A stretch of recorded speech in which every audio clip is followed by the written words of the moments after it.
He's back! Yo, what's up? It's Spida, and today we're going to be talking about how to maximize your build potential with Silentheart. Now, the reason I made this video is because I've seen multiple people mess up the same build, and it shouldn't be that hard. So I'm going to go ahead and show y'all the best way to make a Silentheart build. Starting off with number 1, the first thing you want to do, actually the first thing you don't want to do, is to choose any mantra while progressing. This should be obvious, but I still see some people do this. There's no point in getting any mantras, they're going to get voided anyways when you get the oath. So when you see the card selection come up, always go for the road 2. And even if you did make a mistake, you could just go to Shrine and you can fix it there. It won't show up in your inventory, but it will show up on your build menu.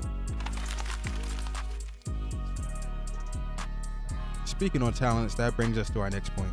Number 2, you should always get Return of the Dark Ages. There's no reason why you shouldn't be picking this. This is literally free damage reduction.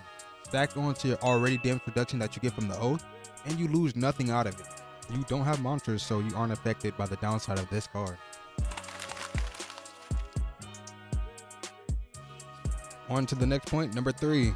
The first 2 points are pretty obvious, but if you weren't doing those 2, then something's up with you. Anyways, number 3, you have to maximize your M1 damage, because besides you spamming that uppercut move, this is going to be your main source of damage. There are multiple ways of doing this. Talents like Lose Your Mind, Overflowing Dam, and Nullifying Clarity all increase your damage. If you stack these talents with enchants like Heroism or Bloodthirsty, you'll be good to go. Now, on to number 4. You can't just rely on damage multipliers. You need to be able to tank hits just as well. Because let's be honest, you're not going to be parrying everything unless you got auto parry or something. But this is the easy fix.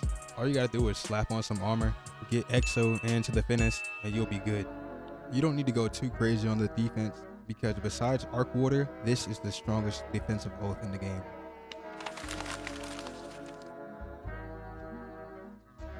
Now we on to number 5, and number 5, honestly, you just need to be good at the game. There's not really much to it. You just have to be an M1 combat demon to actually utilize Silentheart to his maximum potential. You don't got monsters anymore, so you got to be creative with your mix-ups. This means aerial stabs, uppercuts, and even fainting. And if this don't sound like your playstyle, you probably just don't got the heart for this. You get it?